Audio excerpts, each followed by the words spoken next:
রাজ্যে লাগু হলো গুন্ডা দমন আইন। এই আইনের ব্যাপারে বিস্তারিতভাবে জানার জন্য আমাদের সঙ্গে আছেন আইনজীবী সোমনাথ দাস নমস্কার। এবং তিনি আমাদেরকে বলবেন এই আইনের ব্যাপারে গুরুত্বপূর্ণ বিষয়গুলো। আচ্ছা, প্রথমেই জানতে চাই যে এই গুন্ডা দমন আইন আসলে কি, সাধারণ মানুষের জন্য যদি একটু সহজভাবে বলেন।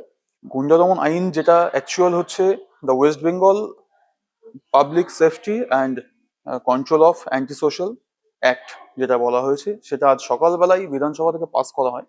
যেটা যদি সাধারণ পাবলিকের ভাষায় বলতে চাই, সেটা হচ্ছে আমাদের রাজ্যের যে গুন্ডারা যারা রয়েছে, এখানে গুন্ডা বলতে কাদের বলা হয়েছে, যারা অ্যাকচুয়ালি অ্যান্টি সোশ্যাল, যাদের এগেনস্টে অনেক অ্যান্টি সোশ্যাল মামলা রয়েছে বা তারা অ্যান্টি সোশ্যাল কাজকর্ম করেছে, তাদেরকে থামানোর জন্য আইনটা পাশ করা হয়েছে।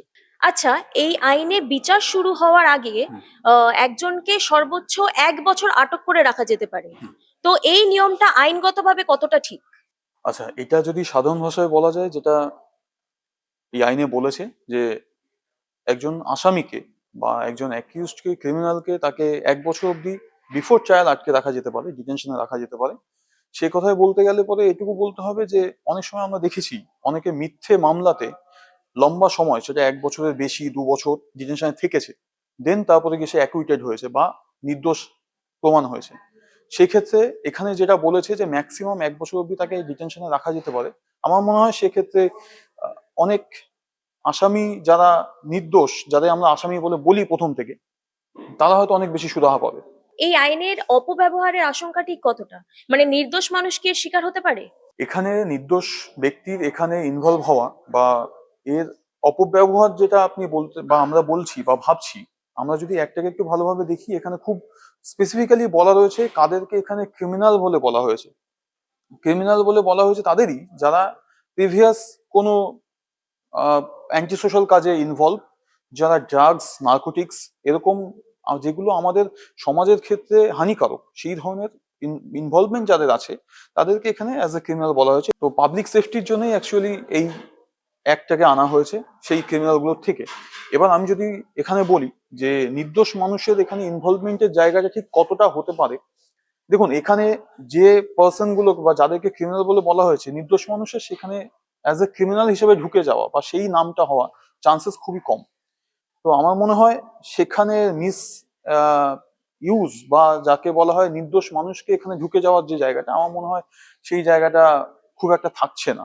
আচ্ছা, যদি কারোর মনে হয় যে তাকে ভুলভাবে আইনে আটক করা হয়েছে, তাহলে সে কি করতে পারে, মানে তার কাছে কি কি আইনি পথ খোলা থাকবে? দেখুন, যদি কেউ মনে করে যে তাকে ইল্লিগাল ডিটেনশন বা ভুলভাবে তাকে আটক করা হয়েছে বা ইন্টেনশনালি তাকে আটক করা হয়েছে, সেক্ষেত্রে গিয়ে তার কাছে পথ খোলা আছে বলতে গেলে। অ্যাজ অ্যান অ্যাডভোকেট, আমি আমার জায়গা থেকে, আমাদের অ্যাডভোকেট অ্যাক্ট অনুযায়ী আমাদের সেই পাওয়ারটা দেয় যে আমরা কারোর হয়ে বা আমরা আমাদের ক্লায়েন্টের হয়ে মুভ করতে পারি, সেটা যে কোনো কেসে হোক না কেন। তো সেক্ষেত্রে একটা অ্যাডভোকেটের কাছে তার ক্লায়েন্টের কাছ থেকে পাওয়ার নেওয়ার পরে, ওয়াকালাত নেওয়ার পরে, সে বিফোর দ্য কোর্ট সে মুভ করতে পারে ফর বেল। এবং সেক্ষেত্রে যে আমি এটাতে একটু আগেরটাই যাচ্ছি, যেখানে বলা রয়েছে যে 1 বছর ডিটেনশনের কথা, সেখানে সে এটা প্রুফ করতে পারে যে তাকে ইলিগাল ডিটেনশনের কোনো প্রয়োজনীয়তা নেই।